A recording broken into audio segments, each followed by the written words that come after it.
Hi there, my name is Potatoes953, and welcome back to my channel. And welcome back to the Valkyria Chronicles.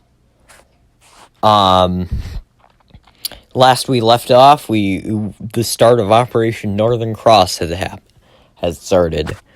So, today we're going on boots on the ground with Claude Wallace and his crew.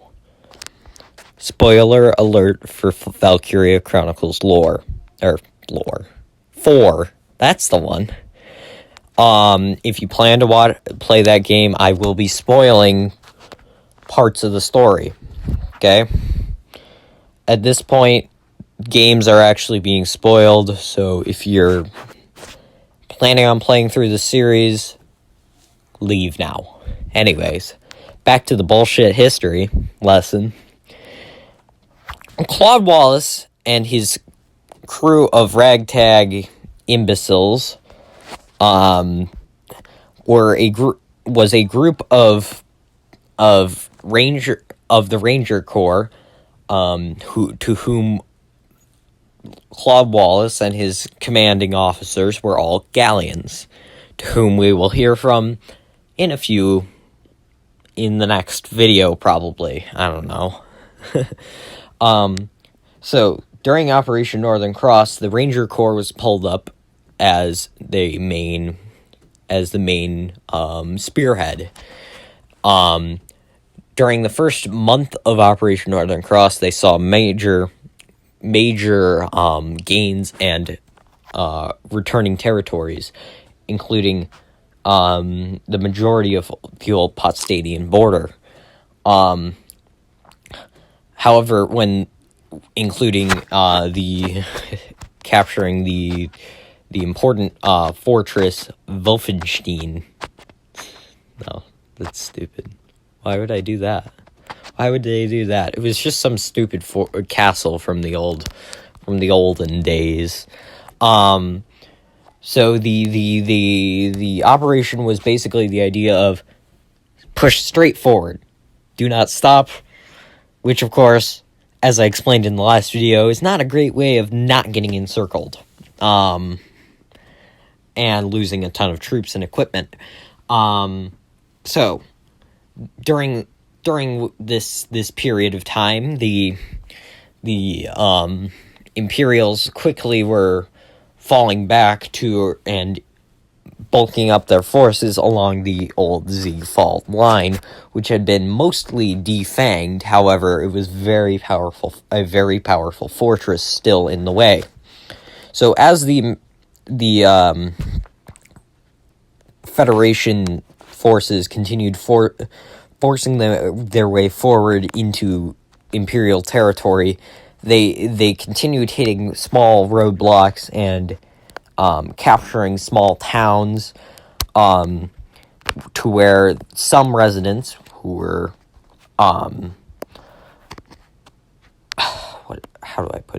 refugees from the First European War, continued, helped support them, and most of them were purged in a Great Purge. However, they continued supporting them in guerrilla combat, switching signs around, or committing damage on logistics units.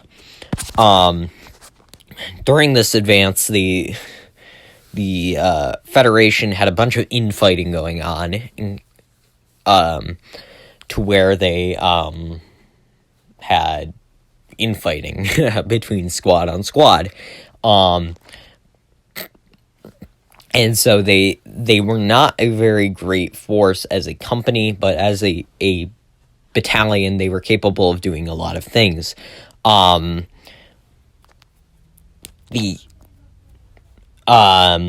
they pushed forward, they finally hit the Ziegfeld line, to where 1 million Imperial troops stopped them at this roadblock to the 75,000 troops still left at the spearhead. A small contingency, including our main protagonist, Claude Wallace, managed to take bits and pieces of the Ziegfeld line. However, most of the spearhead was most of the divisions were incapable of actually breaking the fortress. Due to this, they were incapable of continuing to push forward properly. One company, including one battalion, was capable of continuing forward. However, you can see where the problem lies there. This battalion, the 101st, continued their advance forward. However, they were quickly encircled and were forced into a push westward towards Gallia and the western coast.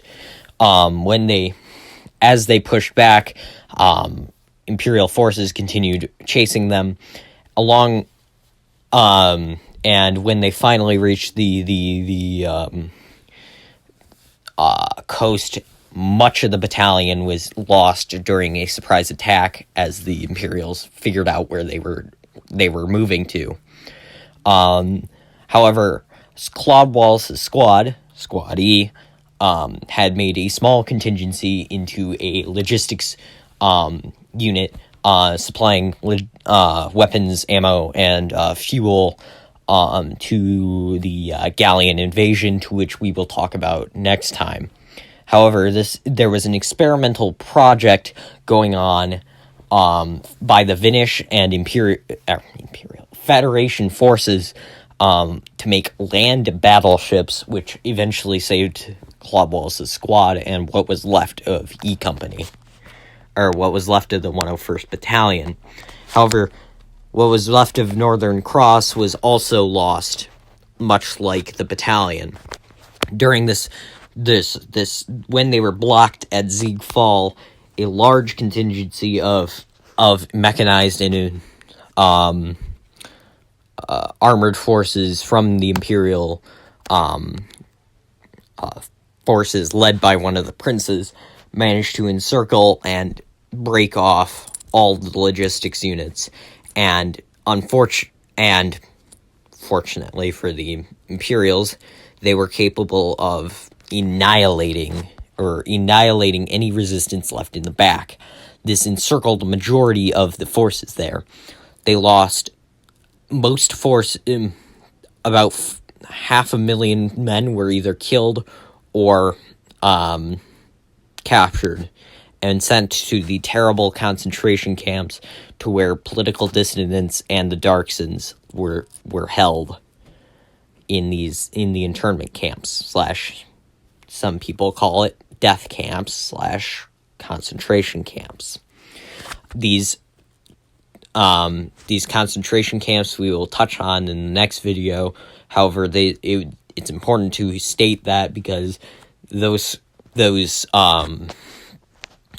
forces that were captured, much of which will not come back, but were part of the bargaining chip when they finally decided on peace, on trying to make a peace agreement. During the failure of Operation Northern Cross, they learned the Federation and the Finnish learned a very, very important lesson. Don't send your men in a spearhead. However, the Imperials will learn that in the next video, or in the next episode. The Finnish, after losing so many forces, will continue being reluctant on continuing to support the Federation's invasion of, or war with the Imperial Alliance, seeing as they were still neutral and were a strict neutral nation. So I guess that's left for the next video, to which we will be following the Gallian invasion by Maximilian, by the Imperial Prince named Maximilian, during the Second European War. Have a fantastic day and a fantastic life. Goodbye. if you are confused on what the hell is happening and what happened beforehand, check out the playlist. It will probably be in the end cards here, and in the description, probably. I don't fucking know, mate. Go check out the games. They're really good. The first and the fourth game are both on Switch, PS4, Xbox One, and PC. So definitely go check those ones out if you're interested, because they are very, very good. Unfortunately, the second game is still stranded on the PSP, unfortunately, but subscribe if you would like to hear the rest of the fake documentary I'm making. Thank you for watching this video, to the end. I know nobody does that, but, these videos are really fun to make, the, Valkyria Chronicles lore videos, at least. It's really been fun, replaying all the games, to make this series of videos. So, yeah, subscribe for the next episode, which will be covering the first Valkyria Chronicles game. And of course, have a fantastic life. Leave this video a like, and, share with a friend, who might also be interested in it. Anyways, have a fantastic day, and a fantastic life. Goodbye.